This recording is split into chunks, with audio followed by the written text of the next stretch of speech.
गोस्वामी जी आगे के दोहे में कैकेयी की कुटिलता का वर्णन करते हैं। मातु सकल सानुज भरत, गुरुपुर लोग सुभाऊ, देखत देख न कैकेयी, लंकापति कपिराव। लंकेश्वर विभीषण और वानर राज सुग्रीव सब माताओं का, लक्ष्मण और शत्रुघ्न सहित भरत का, गुरुओं का तथा अयोध्या वासियों का श्री राम जी के प्रेम से भरा हुआ स्वभाव बड़े आदर तथा आह्लाद के साथ देखते हैं, परंतु कैकेयी को उसका राम विरोधी स्वभाव नहीं देख सकते। उनका वैसा स्वभाव देखकर उन्हें दुख होता है। जबकि विभीषण और सुग्रीव को तो कैकेयी का एहसानमंद होना चाहिए कि उनके कारण विभीषण लंका के राजा बने और सुग्रीव किष्किंधा के राजा बने। न राम वन को जाते, न सीता हरण होता, न रावण और बाली मारा जाता और न दोनों राजा बनते। पर दोनों कैकेयी के स्वभाव से दुखी हो रहे हैं कि वो राम विरोधी हैं। यही है किस्मत। मतलब कैकेयी राम जी को छोड़कर अंत तक तिरस्कृत ही रही सबसे, अपने बेटे भरत से भी। देखिए यही होती है किस्मत। अगले दोहे में गोस्वामी जी कहते हैं, सहज सरल रघुवर बचन, कुमति कुटिल करी जान, चलई जोक जल वक्र गति, यद्यपि सलिलु समान। श्री रघुनाथ जी के स्वभाव से ही सरल वचनों को दुर्बुद्धि कैकेयी ने टेढ़ा ही समझा। यद्यपि जल समान ही होता है, तथापि जोक उसमें टेढ़ी चाल से ही चलती है। दोनों दोहों को देखे तो कैकेयी को कलंक लगा, कथा प्रचारित हो गई। पर गोस्वामी जी तो अद्भुत है, परम ज्ञानी तो है ही। कैकेयी के दो रूप बताते हैं। रामचरितमानस में वन गमन की प्रथम रात्रि में निषाद राज ने लक्ष्मण से कहा, कैकेयी नंदन मंदमती, कठिन कुटिलपन कीन। जो कैकेयी है ना, कैकेयी नरेश की बेटी की बुद्धि खराब हो गई है, बड़ी कठिन कुटिलपन कर दिया, राम जी को वनवास भेज दिया। मतलब कैकेयी की निंदा करते हैं तो कहते हैं कैकेयी नंदन मंदमती। जब तुलसीदास जी को प्रशंसा करनी होती है कैकेयी के, तो क्या कहते हैं तुलसीदास जी?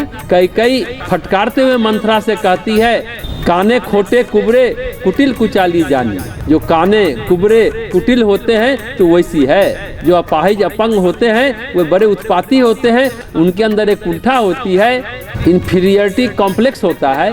वे ऐसे ऐसे उत्पात मचाते हैं ताकि लोग उनको माने कि वो बहुत महान है। अपनी कमी छुपाने के लिए वो कुछ महान करना चाहते हैं कि लोग उनको महान समझे, जबकि अधिकांश मामले में उनका उत्पात ही झलकता है। तो कैकेयी कहती है मंथरा को तो कुबड़ी है, कुटिल है, कुचाली है, मूर्ख है।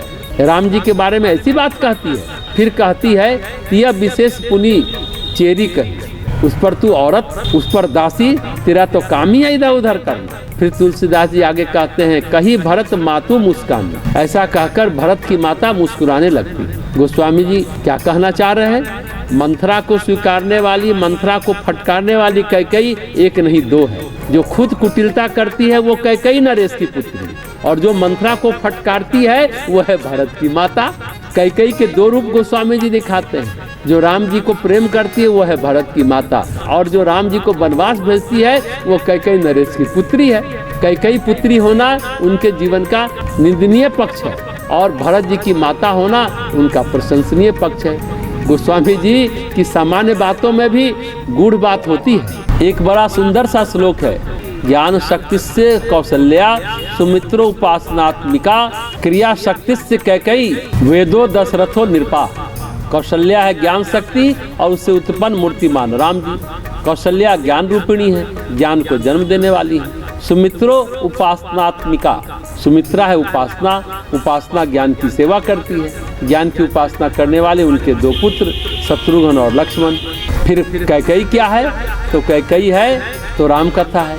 क्रिया शक्ति से कैकेयी है क्रिया शक्ति, सारी सक्रियता उन्हीं के कारण है। महाराज दशरथ क्या है?